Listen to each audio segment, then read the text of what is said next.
Rajasthan BPEd MPEd MCQs की जो हमारी सीरीज चल रही थी उसका 8वां वीडियो आपके सामने है। इसमें आपके सिलेबस में एक टॉपिक है हेल्थ एंड हाइजीन, और इसके एमसीक्यूज का एक पार्ट हमने देख लिया था। ये इसका दूसरा पार्ट है। इस वीडियो के अंदर हम हाइजीन के सभी एमसीक्यूज को देखेंगे। हेल्थ के लास्ट वीडियो में देख लिए थे, इसमें हम हाइजीन के देखेंगे। बहुत ही सिंपल से क्वेश्चंस हैं, लेकिन आपको इससे आइडिया मिल जाएगा कि कैसे क्वेश्चंस हमें हाइजीन का जो पार्ट है उसमें देखने को मिलेंगे। आराम से इनको इजीली आप आंसर कर सकते हो, लेकिन अगर आपको कुछ नया सीखने को मिले तो इन क्वेश्चंस से आपकी हेल्प हो जाएगी। पहला क्वेश्चन है, what is the most effective way to prevent spread of infections. आपका जो संक्रमण है उसको फैलने से रोकने के लिए सबसे प्रभावी तरीका कौन सा है, कौन से तरीके से आप अच्छे तरीके से रोक पाओगे। तो ये आपका रहेगा हैंड वॉशिंग, हाथ धोना। अगर आप रेगुलरली हाथ धोते रहते हो, क्योंकि हम चलते फिरते कहीं पर भी हाथ टच कर देते हैं, उन सभी से बचने के लिए या फिर आपको संक्रमण या फिर इन्फेक्शन से बचना है, आप क्या कीजिए, हाथ कंटिन्यू धोते रहिए। नेक्स्ट है, how long should you wash your hands to effectively remove germs. कितने टाइम तक आपको कीटाणुओं को भगाने के लिए हाथ धोने चाहिए। तो इसमें टाइमिंग दे रखी है, तो कम से कम 20 सेकंड आपको हाथ धोने हैं। हाइजीन में बहुत ही सिंपल से क्वेश्चंस मिलेंगे आपको, ज़्यादा कोई टेंशन लेने की बात नहीं है। कैसे क्वेश्चंस बन सकते हैं उनको इस वीडियो में इंक्लूड किया है। Which is the following is not a common hygiene practice. सामान्य जो स्वच्छता है उसका अभ्यास नहीं है। मतलब 4 ऑप्शंस आपके सामने हैं, इन 4 में से ऐसा बताना है कि जो रेगुलर हम हाइजीन को मेंटेन या फिर साफ सफाई को, स्वच्छता को मेंटेन रखते हैं, उसमें कौन सा नहीं आएगा। तो sharing personal item like towels, जैसे कि आप टावल्स हैं वो देते हो, तो वो आपका क्या आएगा, कॉमन हाइजीन प्रैक्टिस के अंदर नहीं आता। क्योंकि जब हम पर्सनल हाइजीन की बात करते हैं तो हम दांतों को ब्रश करते हैं सुबह और शाम, रात को सोने से पहले और सुबह। डेली हम नहाते हैं और रेगुलरली आप अपने नाखून काटते हो। लेकिन जो हमारा पर्सनल आइटम है जैसे कि टॉवल है, तो टॉवल को हमने अगर शेयर किया है तो वो आपका रेगुलरली कॉमन हाइजीन प्रैक्टिस के अंदर नहीं आएगा। ये ध्यान में रखना है, नोट को आप सबसे इंपॉर्टेंट रखिए इसमें। नेक्स्ट है, आपके दांतों को ब्रश करने की अनुशंसित आवृत्ति या फिर हम फ्रीक्वेंसी को बोल सकते हैं कि कितनी होनी चाहिए, कितने बार आपको दांतों को साफ करना है। तो दिन में 2 बार, तो आप मॉर्निंग में और एक रात को सोने से पहले खाना खाने के बाद नाइट में कम से कम 2 बार आपको अपने दांत साफ करने चाहिए। Which of the following is important for maintaining oral hygiene. Oral मतलब मौखिक जो स्वच्छता है, मुंह की जो स्वच्छता है, उसको बनाए रखने के लिए क्या सबसे ज़्यादा महत्वपूर्ण है। तो नियमित रूप से फ्लॉसिंग करना। फ्लॉसिंग मतलब आप मुंह में लेके कुल्ला करते हो, उसको फ्लॉसिंग बोलते हैं। वो अगर आप रेगुलरली करते हो उससे आपकी ओरल हाइजीन अच्छी होती है, मुंह से बदबू नहीं आएगी। How often should you change your toothbrush. आपका जो टूथब्रश है उसको आपको कितनी बार बदल देना चाहिए या फिर कितने टाइम से आपको बदलना चाहिए। करेक्ट आंसर है 3 मंथ्स। 3 महीने में आपको अपना ब्रश चेंज कर लेना चाहिए अगर आप अपनी हाइजीन को मेंटेन रखना चाहते हैं। What is the primary benefit of regular hand washing. लगातार जब आप हाथ धोते रहते हो, उसका सबसे जो पहला बेनिफिट है, प्राथमिक लाभ है, वो क्या होता है। उससे क्या रहेगा, आपके जो कीटाणु और बैक्टीरिया हैं उससे आप दूर रहोगे। क्योंकि बहुत सारी जगह हमारा हाथ लगता है और वो हाथ हमारे मुंह पे लगता है, होठों पे लगता है, चेहरे पे लगता है, जर्म्स हमारे शरीर के अंदर जाते हैं। उनसे बचने के लिए अगर हम लगातार हाथ धोते चले जाते हैं तो बैक्टीरिया और जर्म्स शरीर के अंदर नहीं जाएंगे। नेक्स्ट है, which of the following should you not do when sneezing. जब आप छींकते हो तो क्या आपको नहीं करना चाहिए। नोट का ध्यान रखना है, 3 ऑप्शंस में से एक ऑप्शन है जो नहीं करना। राइट आंसर हो जाएगा अपने हाथों में छींके। आपको जब छींक लेते हो तो अपने हाथों में छींकना नहीं चाहिए।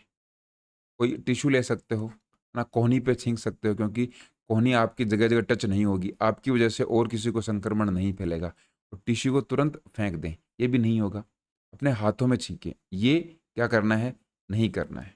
हाथों में नहीं छींकना है, क्योंकि आप हाथों में छींकते हो और किसी का टच होगा तो ये सारी एक प्रॉब्लमेटिक कंडीशन बन जाएगी, आपकी वजह से दूसरे को प्रॉब्लम हो सकती है। What is the importance of keeping your nails trimmed. आपके जो नाखून हैं उनको छोटा रखना है, इसका क्या महत्व है, क्यों रखने चाहिए। तो ये आपकी जो गंदगी है और बैक्टीरिया है उनको एक्यूमुलेट होने से, उनको संचय होने से रोकने के लिए आपको अपने नाखून काटने चाहिए। बेसिक बेसिक डिटेल्स हैं, कोई इतना मुश्किल नहीं है। इजीली इन क्वेश्चंस को आप अटेम्प्ट कर पाओगे। स्वच्छता बनाए रखने के लिए आपको अपनी बिस्तर की चादरें कितनी बार धोनी चाहिए? आपको धोनी चाहिए 1 सप्ताह में 1 बार। 7 दिन हो जाएंगे, उसके बाद आप अपनी चादर को धो सकते हो या फिर धोनी ही चाहिए। ऐसा नहीं होता, अगर आप कहीं प्रिपरेशन या फिर तैयारी कर रहे हो तो कई बार 1 महीना भी निकल जाता है और कई बार उससे भी लंबा टाइम निकल जाता है, लेकिन ऐसा नहीं करना चाहिए। आपको अपनी चादर और पिलो कवर है, आपका जो तकिया है, उसके कवर को भी सप्ताह में 1 बार धो लेना चाहिए। खाद्य जनित बीमारियों को रोकने के लिए निम्नलिखित में से कौन सा अभ्यास आवश्यक है? खाद्य जनित मतलब फूड बॉर्न, खाने से जो होने वाली बीमारियां हैं, उनको रोकने के लिए हमें क्या करना चाहिए? तो ये आपका रहा, भोजन संभालने से पहले हाथ धोना। जब आप खाना खाते हो उससे पहले आपको हाथ धोने चाहिए। सिंपल सी प्रोसेस है। स्वच्छता बनाए रखने के लिए सतहों को साफ करने के लिए आपको क्या उपयोग करना चाहिए? जो सरफेस है वहाँ पर आपको हाइजीन मेंटेन करने के लिए क्या करना चाहिए? सबसे पहले आप कीटाणुनाशक का वहाँ पर इस्तेमाल करोगे। हम करते ही हैं, जब हम पोछा लगाते हैं तो उसमें हम फिनाइल डालते हैं, उससे क्या है जो कीटाणु हैं वो मर जाते हैं। ये भी इम्पोर्टेंट है। नॉर्मल पोछा के बजाय अगर हम फिनाइल वगैरह इनका यूज़ करते हैं तो उससे कीटाणु मर जाते हैं और हमारी जो हाइजीन है वो मेंटेन रहती है सफाई के साथ-साथ।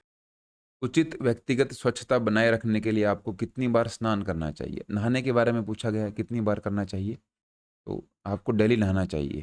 प्रॉपर अगर पर्सनल हाइजीन मेंटेन करनी है, उसके लिए डेली आपको नहाना ज़रूरी है। ये तो बात है किताबों में, अगर आप इसको कर पाते हो तो अच्छी बात है। दिन में 2 बार नहाते हो गर्मियों में, तब भी कोई दिक्कत नहीं है, लेकिन ये आइडियल है। डेली आपको स्नान तो कर लेना ही चाहिए। डिओडोरेंट और एंटी परस्पिरेंट का उपयोग करने का क्या उद्देश्य है? हम डिओ वगैरह सेंट वगैरह लगाते हैं, क्या होता है इससे? इससे क्या है, हमारे जो शरीर की दुर्गंध है वो रुकती है। उसको रोकने के लिए हम घावों को साफ पट्टी से ढकना क्यों महत्वपूर्ण है? इससे क्या होगा, आपकी इन्फेक्शन नहीं होंगे, संक्रमण नहीं फैलेगा। इसलिए साफ पट्टी, या फिर हम बोलते हैं कि डॉक्टर के पास जाके हमें ड्रेसिंग करवा लेनी चाहिए, बार बार हमें पट्टी चेंज करवा लेनी चाहिए। उससे क्या है, इन्फेक्शन नहीं होगा। उससे बचने के लिए हम ये सब पट्टी से उस घाव को ढकने का काम करें। आपको अपने कान कितनी बार साफ करने चाहिए? ये आपको सप्ताह में 1 बार करने चाहिए। पर्सनल हाइजीन की बात हो रही है, ये सभी आप काम करोगे तो आपकी जो पर्सनल हाइजीन है वो मेंटेन रहेगी। सर्दी और फ्लू के मौसम के दौरान निम्नलिखित में से कौन सी स्वच्छता की सामान्य प्रथा है? सर्दी और फ्लू की बात हो रही है। ऐसे मौसम में आपको क्या करना चाहिए अपनी हाइजीन मेंटेन करने के लिए? तो आपको अपने जो हाथ हैं वो सैनिटाइजर से बार-बार साफ करने चाहिए। उससे क्या होगा, इन्फेक्शन नहीं फैलेगा। आपको अपने पुनः प्रयोज्य या फिर क्या बोल सकते हैं, रीयूजेबल जो फेस मास्क है, उसको कितनी बार धोना चाहिए? तो उसको हर बार यूज़ करने के बाद में धो लेना चाहिए। कोरोना में या फिर कोविड-19 में क्या हुआ था, मास्क बहुत पॉपुलर हुए थे। मास्क ऐसे भी थे जिनको आप एक बार ही यूज़ कर सकते हो, या बहुत सारे मास्क ऐसे थे इनको बार-बार यूज़ कर सकते हो।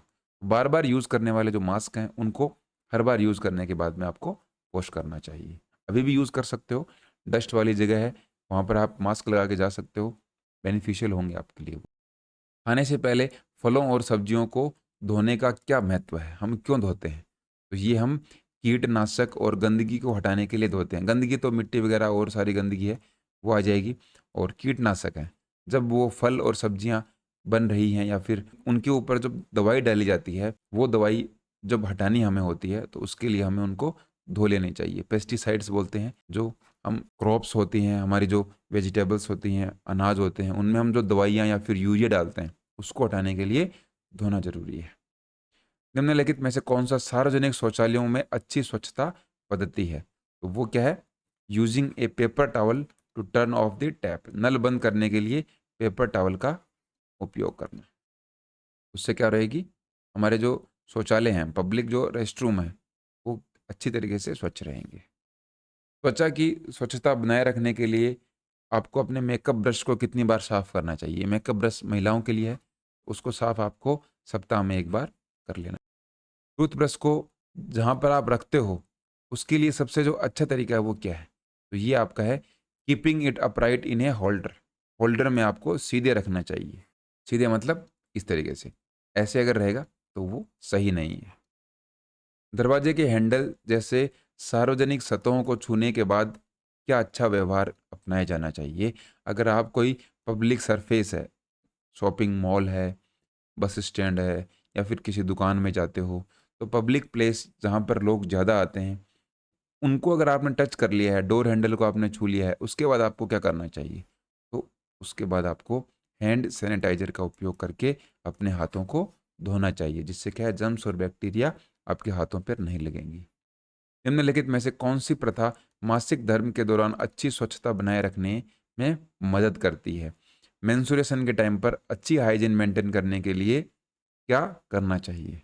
इसका आंसर हो जाएगा 4 से 6 घंटे में आपको जो सैनिटरी पैड है, उसको क्या करना चाहिए? बदल देना चाहिए। बी आंसर इसमें हमारा करेक्ट हो जाएगा, अच्छी हाइजीन को मेंटेन करने के लिए।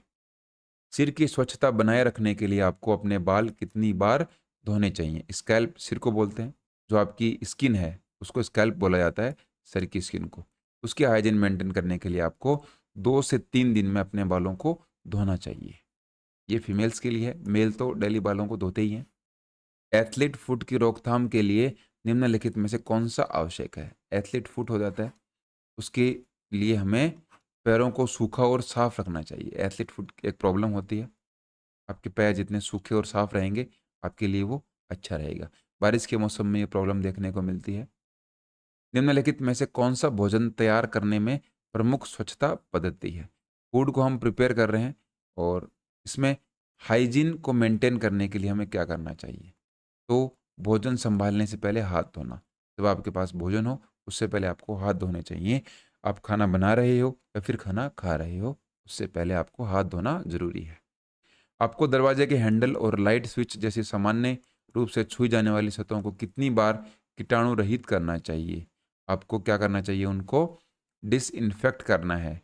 लगातार जिनका यूज़ होता है, बहुत ज़्यादा उनका यूज़ होता है, बहुत लोग उनको टच कर लेते हैं, उसके लिए आपको डेली उनमें क्या करना है? कीटाणु रहित करना है, डिसइन्फेक्ट करना है। जैसे आप फर्श पर पोछा लगाते हैं, फिनाइल का यूज़ करते हैं, उससे क्या है कीटाणु मर जाएँगे। ये आपको काम डेली करना चाहिए। हाथ धोने के बाद उन्हें सुखाने का सबसे अच्छा तरीका क्या है? तो ये है क्लीन टॉवल लीजिए और या फिर पेपर टॉवल लीजिए। पेपर टॉवल का मतलब क्या होता है? जैसे कि पब्लिक टॉयलेट वाला जो हमने देखा था, उसमें बहुत सारे पब्लिक टॉयलेट होते हैं, उसमें ऐसे एक रोल किया हुआ टिश्यू पेपर होता है। वो थोड़ा-सा जब फट जाता है और फटने के बाद जो आपके पास में हाथ में रुमाल की शेप में एक कपड़ा आ जाता है, रुमाल की शेप में एक पेपर आ जाता है, उससे आप पोंछ के और फिर उसको डस्टबिन में फेंक देते हो। ये होता है पेपर टॉवल। ऐसा टॉवल जो पेपर से बना हो। पब्लिक टॉयलेट वाले क्वेश्चन में हमारे पास आया था, तो ये सबसे अच्छा तरीका है हाथ धोने के बाद अपने हाथों को सुखा। शौचालय का उपयोग करने के बाद आपको अपने हाथ क्यों धोने चाहिए? तो कीटाणुओं को हटाने और बीमारियां जो फैल जाती हैं, उनको रोकने के लिए हाथ धोने चाहिए। बहुत ही सिंपल सिंपल से क्वेश्चन है, ज़्यादा प्रॉब्लम नहीं आएगी। और इसके साथ मैं आपको बीच में एक और इन्फॉर्मेशन दे दूँ। इस वीडियो की पीडीएफ आपको चाहिए, तो स्पोर्ट्स इंजीनियर ऐप आपको इंस्टॉल करनी पड़ेगी। उसमें आपको पीडीएफ मिल जाएगी, ये वीडियो भी मिल जाएगी और इसके साथ-साथ बीपीएड और एमपीएड का पूरा कोर्स मिलेगा। इसके अंदर सिलेबस आपका पूरा कवर होगा, पूरा सिलेबस कवर आपको मिलेगा। उसके वीडियोज़ के साथ-साथ आपको मॉक टेस्ट भी देखने को मिलेंगे। स्पोर्ट्स इंजीनियर ऐप का लिंक आपको डिस्क्रिप्शन में मिलेगा और कमेंट बॉक्स के अंदर जो पहला कमेंट है उसको पिन कर रखा है। क्लिक करके आप इंस्टॉल कर लीजिए। कोर्सेज़ आप देख सकते हो, आपके लिए बहुत बेनिफिशियल होंगे और उसके अंदर प्राइस भी हमने 399 रखी है, ताकि आप अच्छे तरीके से अपनी तैयारी कर सको और एग्ज़ाम में आपके अच्छे नंबर आएँगे। ये कोर्स आपकी अच्छी खासी हेल्प करेगा। क्वेश्चंस पर वापस आते हैं। कच्चे मांस को संभालने के बाद खाद्य स्वच्छता बनाए रखने के लिए आपको क्या करना चाहिए? फूड हाइजीन मेंटेन करने के लिए आपको क्या करना चाहिए? तो वो सिंपल सी बात है, अपने हाथों को धोना चाहिए साबुन या पानी से। रसोई घर में स्वच्छता बनाए रखने के लिए कौन-सी प्रथा अनुशंसित नहीं है? आपको किचन के अंदर हाइजीन या फिर सफाई बनाए रखने के लिए क्या नहीं करना? ये आपका हो जाएगा कच्चे मांस और सब्जियों के लिए एक ही कटिंग बोर्ड का उपयोग करना। कच्चा मांस है और सब्जियां हैं, वो एक साथ नहीं काटनी चाहिए। कटिंग बोर्ड का मतलब नीचे की जो सरफेस है वो सेम नहीं होनी चाहिए, वो अलग अलग होनी चाहिए अगर आपको हाइजीन मेंटेन करना है।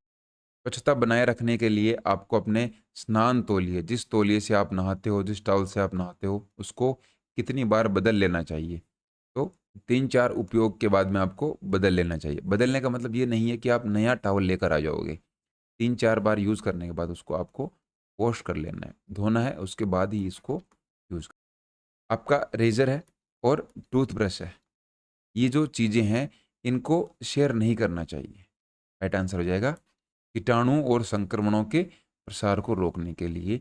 4 ऑप्शंस आपको मिलेंगे, तो इजीली इन क्वेश्चंस का आप आंसर कर सकते हो। समझाने का कुछ है नहीं, आराम से आप क्वेश्चन देखिए और आंसर को क्लिक करके आगे जा सकते हो। यदि आप अपने हाथों पर छींकते हैं या खांसते हैं, तो आपको क्या करना चाहिए? ये आपको तुरंत अपने हाथ धो लेने चाहिए। किसी से हाथ मिलाने से पहले ये इंश्योर करना चाहिए कि आपके हाथ धुले हों। ये बात सामने वाले को भी पता हो, तो संक्रमण नहीं फैलेगा। निम्नलिखित में से कौन सा अच्छे व्यक्तिगत स्वच्छता का हिस्सा नहीं है? पर्सनल हाइजीन का कौन सा हिस्सा नहीं है? तो वो आपका है कंघी और हेयर ब्रश को साझा करना। ये नहीं करना चाहिए, लेकिन पर्सनल हाइजीन के अंदर आपका क्या आता है? दांतों को ब्रश करना आता है, डेली नहाना आता है, अपने कपड़े बार बार धोना, ये पर्सनल हाइजीन के अंदर आता है। कंघी और हेयर ब्रश को हम शामिल नहीं करते। कई बार हम यूज़ भी कर लेते हैं, कोई प्रॉब्लम नहीं है। नेक्स्ट है, भोजन तैयार करते समय कीटाणुओं को फैलने से रोकने का सबसे अच्छा तरीका क्या है? ये हमने देखा भी है क्वेश्चन, ऐसा क्वेश्चन आ गया।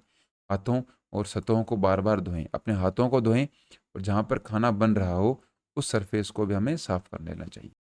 खाद्य स्वच्छता बनाए रखने के लिए आपको बचे हुए भोजन का क्या करना चाहिए? आपका जो खाना बच गया, तो फूड हाइजीन को मेंटेन करने के लिए अब आपको क्या करना है? उस खाने को आप रेफ्रिजरेटर में रख दें, ताकि आपका खाना वैसा का वैसा मेंटेन रहे। स्वच्छता बनाए रखने के लिए आपको अपनी पानी की बोतल को कितनी बार साफ करना चाहिए? तो वो आपको डेली साफ करनी है। जब आप पानी भरते हो उससे पहले थोड़ा-सा आप उसको साफ कर लें, ताकि आपकी जो वाटर बॉटल है वो हाइजीन या फिर साफ-सफाई में शामिल रहे। अपने बिस्तर के चादर हैं और तकिए के जो कवर हैं, उनको धोना क्यों महत्वपूर्ण है? तो उनको धोने से आपका क्या रहेगा? पसीना होता है, तेल होता है और बैक्टीरिया होती है, वो हट जाती है। ये तीनों ही बाहर का जो एनवायरनमेंट है और आपकी बॉडी है, उससे उन कपड़ों पर आ जाता है। इसलिए उनको साफ करते रहना चाहिए। कितनी बार साफ करना है? वीक में 1 बार। यूज़ किया हुआ जो टिश्यू है, उसको निपटाने का या फिर उसको डिस्पोज़ करने का सही तरीका क्या है? उसको क्या करना चाहिए? तुरंत कूड़ेदान में फेंक देना चाहिए। डस्टबिन में उसको हमें थ्रो कर देना चाहिए। कौन सी स्वच्छता पद्धति सिर की जूं को फैलने से रोकने में मदद करती है? सिर में जूं हो जाती हैं, उसको रोकने के लिए हमें क्या करना चाहिए? तो सिर से सिर का संपर्क हमें नहीं करना चाहिए। हेड टू हेड एक दूसरे का कॉन्टैक्ट हमें अवॉइड करना है। आपको अपने स्मार्टफ़ोन को नियमित रूप से क्यों साफ़ करना चाहिए? तो ये तो सिंपल सी बात है। कीटाणु और बैक्टीरिया को रोकने के लिए स्मार्टफ़ोन को साफ़ करते रहना चाहिए। अपने चेहरे के लिए अलग तौलिया इस्तेमाल करने से क्या लाभ है? आपका जो फेस है उसके लिए आपको अलग टॉवल यूज़ करना चाहिए। बॉडी के लिए अलग टॉवल आपके पास होना चाहिए। उससे क्या होगा? शरीर से चेहरे पर बैक्टीरिया के प्रसार को रोकता है। शरीर के ऊपर आपके जो बैक्टीरिया होते हैं वो चेहरे पे या फिर फेस पर नहीं जाएँगे। इसलिए आपको अलग टॉवल का यूज़ करना चाहिए। लगभग हम लोग सभी एक ही टॉवल का यूज़ करते हैं, लेकिन पर्सनल हाइजीन के अंदर आपको वो अलग तौलिया इस्तेमाल करना है।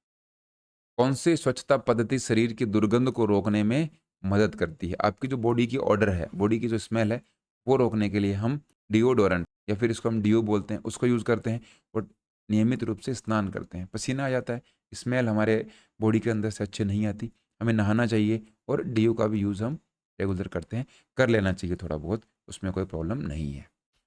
बैक्टीरिया के जमाव से बचने के लिए आपको अपने रसोई घर के स्पंज को कितनी बार साफ करना चाहिए? तो अपना जो किचन का स्पंज होता है, उसको साफ आपको डेली करना है। उससे क्या है होगा? हाइजीन मेंटेन रहेगी और बैक्टीरियाज स्टोर नहीं होंगे। उल्टी या मल साफ करने के बाद स्वच्छता बनाए रखने के लिए आपको क्या करना चाहिए? तो ये वो जो जगह है उसको कीटाणु रहित कर देना चाहिए फिनाइल का यूज़ कर। किसी जानवर को सहलाने के बाद हमारे घर पे जो पेट डॉग होता है या फिर कुत्ते बिल्ली जो भी हम पालते हैं, गाय है, भैंस है, उसको भी हम सहलाते हैं। उसके बाद आपको क्या करना है? अपने हाथ हैं उसको साबुन और पानी से धोएँ। पानी के साथ-साथ साबुन भी लगानी है। अकेले साबुन से हाथ नहीं धो सकते और अकेले पानी से धोने से वो कीटाणु जाएँगे नहीं। दोनों का यूज़ आपको करना है, हाथों को धो लेना चाहिए। उसी के बाद आप अपने दूसरे काम कर सकते हो। नाखूनों की स्वच्छता बनाए रखने के लिए कौन सी प्रथा अपनाई जानी चाहिए?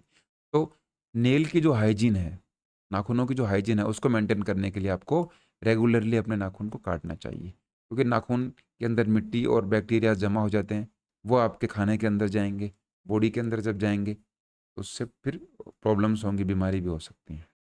खाने से पहले हाथ धोना क्यों ज़रूरी है? सिंपल सी बात है, बीमारियों का कारण बनने वाले जो कीटाणु हैं, उनको हटाने के लिए हमें खाने से पहले हाथ धोने चाहिए।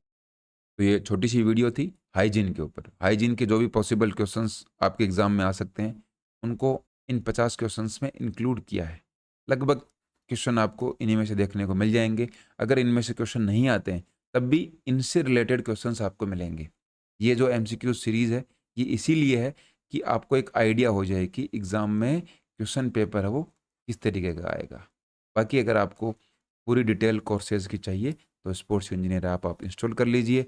इसके साथ-साथ स्पोर्ट्स इंजीनियर जो टेलीग्राम चैनल है, उसको भी आप जॉइन कर सकते हैं।